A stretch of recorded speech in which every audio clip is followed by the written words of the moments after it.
And I'm joined now in the studio by our religious affairs correspondent, Martin Geck. Martin, first of all, what is the significance of this trip to Ireland? Belita was abused by family members and a priest when she was just a child. She lived like a prisoner for more than 10 years in this Catholic reform school in Waterford. Stories of mass child abuse by priests have left many Irish people disgusted with the church. A dramatic fall from grace for the highest-ranking Catholic official in the United States. The gates of hell are swinging wide to allow him entrance. The Catholic Church is one of the largest institutions in the world. It has also historically been implicated or directly responsible for a multitude of atrocious events. It turns out the Church had another scandal brewing all along, and no one's sure how far back it goes.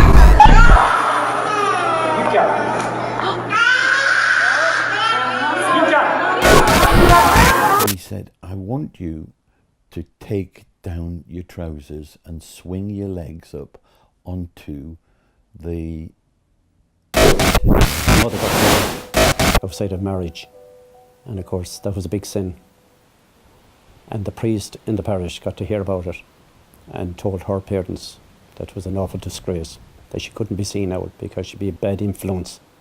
So they told her then that when the baby's due, that she was to be taken to Tuam, the home in Tuam, and the nuns will look after her there. What the hell is all this about? Let me explain.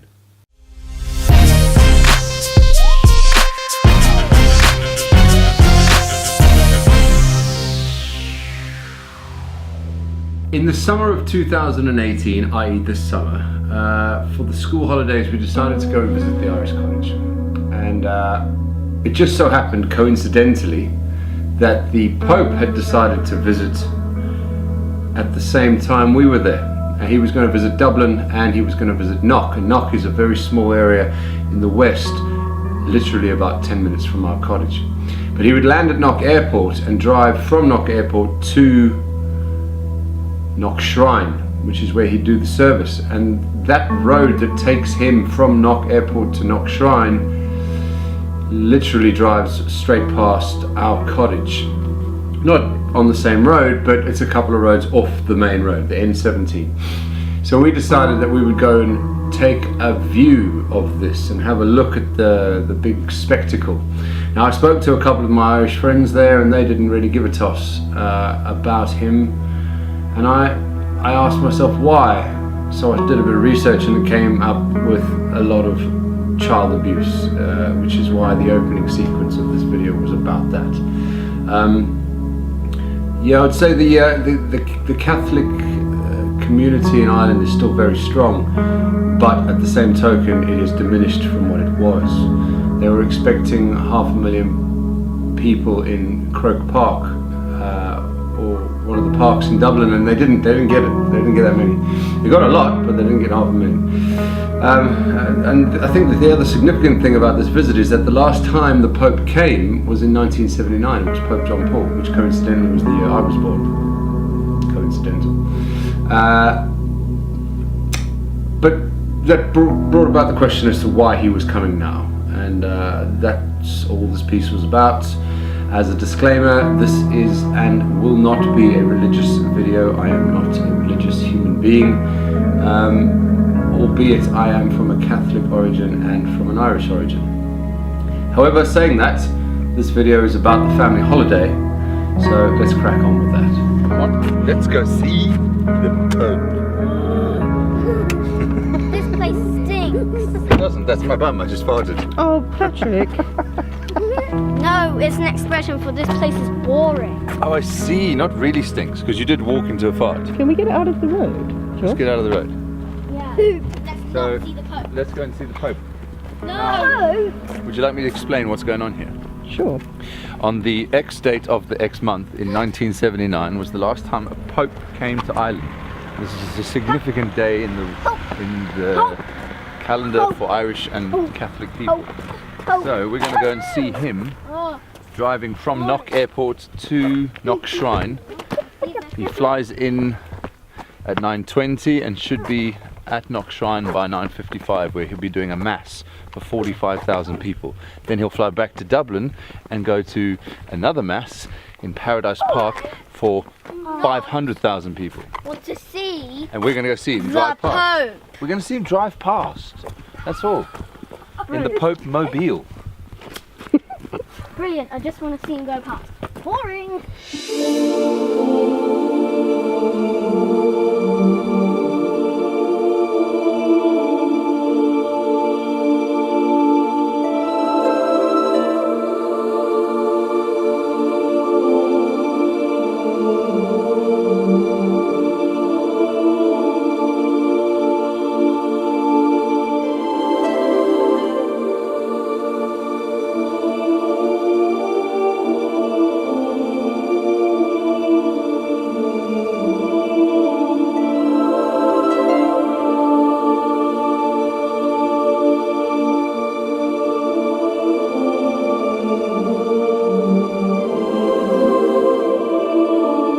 Every country that he passed over on the way, that he kind of said a special prayer. That is a serious entourage.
So that was the day I came that close. I think that's as close as to the Pope you could ever imagine to be. Even though you were driving at 100 miles an hour, I was still within, say, 5 to 10 meters of them. So who cares? I don't really give a shit. Let's carry on with the story.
we're going to go pick blackberries now. The blackberries that are on the land don't seem to be ripe. So we're just going down the road where we saw a whole bunch of ripe ones, aren't we? Yeah. Yeah. And what we're going to do with the blackberries once we've eaten them? I mean, once we've found them. Wash them. Wash them, and what we're going to do once we've washed them? Eat them. Eat them. Eat them. There's some are poison. Let's see what you got so far. Ow. Lots. Well, you got quite a few, eh? Mhm. Whoa. Something on my nose. Oh, it's just a bumblebee. No, just a bumblebee.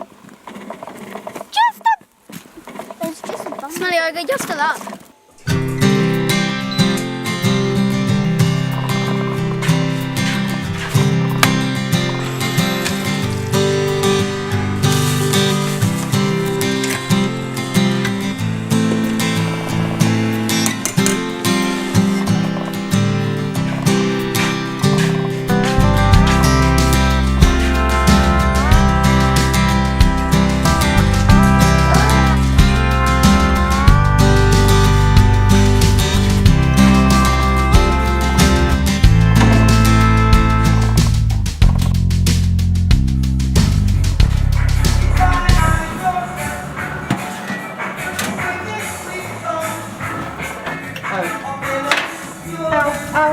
Oh dear, they don't look right.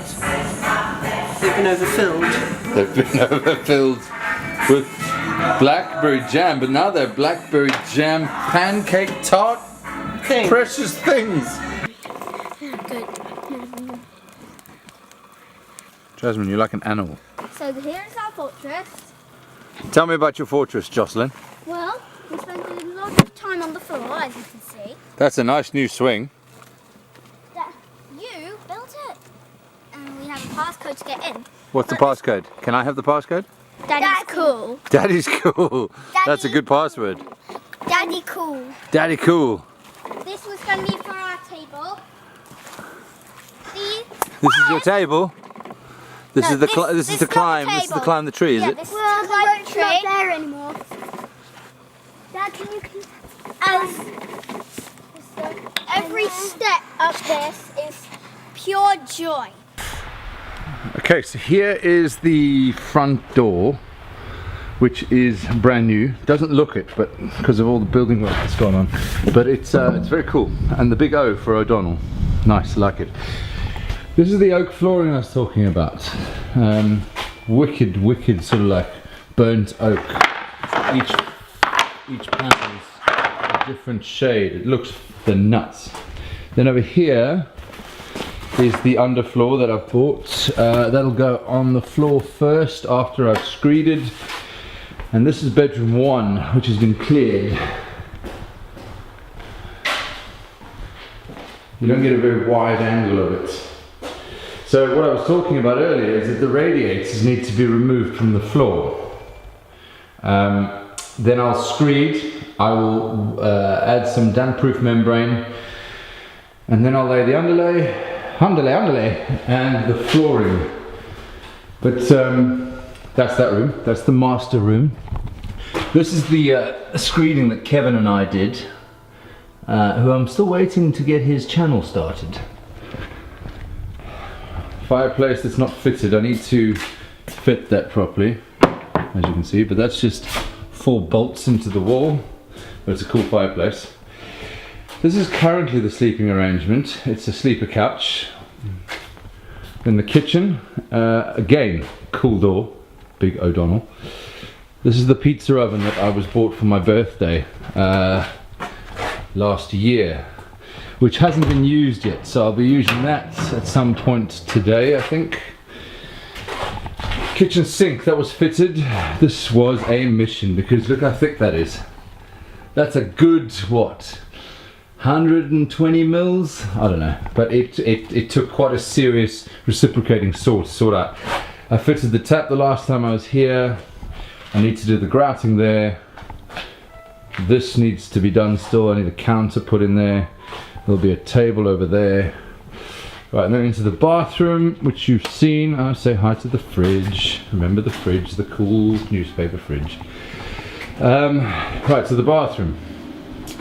Very cool grey slate. I can't remember what that type of tile is called, but then this mosaic is wicked, but a real bitch to grout. Then I fitted the shower. It needs to be fitted properly, because as you can see in there, it's not holding properly, but that's just concreting it in properly. And as I said, the plumber will sort that out. But it works, it does the business. I need to plumb all that in still, but the plumber will do that, so I'm happy. I need to run the tiles there so that I can mount the flush plate. And then this is bedroom number 2, which is where Wesley and Eve will be sleeping. As you can see, the floors here haven't been screeded, and I wanted to do that, but can't because of the radiators. So that's a bum.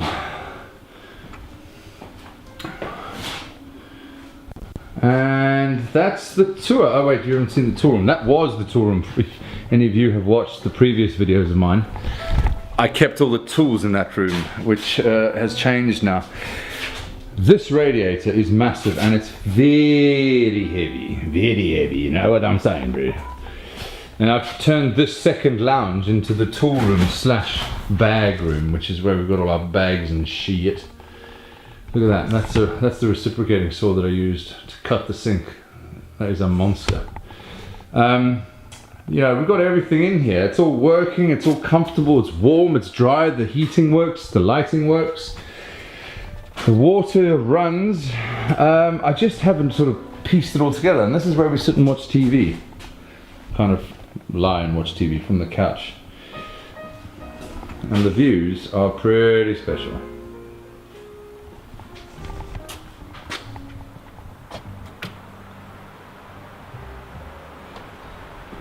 Project number 2 is this outbuilding, which will eventually be the master bedroom separate to the house, which I'll knock through there. That'll be a master en suite, huge suited bedroom. Suited? Is that a room? Is that a word? I don't know. And that's the driveway that runs down to the front gate. The property extends down to the very bottom where that top line is. It's far down there. And it extends past the cowshed to those trees there, really, and up behind the house to those trees there. And as you can see, I started painting, but then discovered that mapping, which is what painters call it, which is this thing, old paint that dries off and flakes off, creates this sort of map look. I thought, let me just paint over it and see what happens, but it looks terrible. So I then got it jet washed, which just made it worse. I tried sandblasting it, that hasn't worked. So now I'm gonna have to use a wire brush and angle grinder, which seems to be the most efficient way, and it does work. It works really well, but it's really slow. So I'm gonna have to do that to the whole exterior facade of the house and then paint afterwards. But yeah, time to stop talking to a camera and crack on with work. Oh, there is one more thing before you go. Wesley and I decided to get pissed and run into the forest at 2 o'clock in the morning with nothing at all. No lights, no nothing. We just bolted and it was pitch black. We were laughing like girls and we ended up in the middle of the forest just lying down going, right, we don't know where to go now. So we ended up finding our way back home at 2 o'clock in the morning in the pitch black and then crashed. The following night we got pissed again. Wesley had the common sense to not do this. This time I went into the forest with a torch and nearly broke my ribs. This motherfucker is a good friend of mine. His name's Wesley. Indeed it is. And my belly is on fire. His belly's... I've been holding this fucking cunting umbrella for this man here. Yeah, but I'm going in the forest, which is in there. Strobe light. Have you got it? No. Should I get the strobe light? You want the party. You want your strobe light. Right, I'm going to get the strobe light. I'm going in the forest right now. Right. Here you go, wait. Is that camera good in the rain? No, probably not. Whoa. This is going to be cool though. Yeah.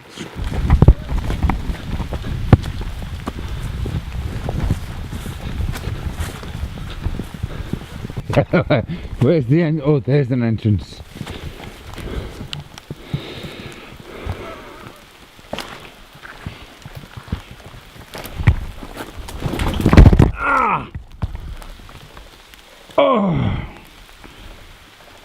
Ugh.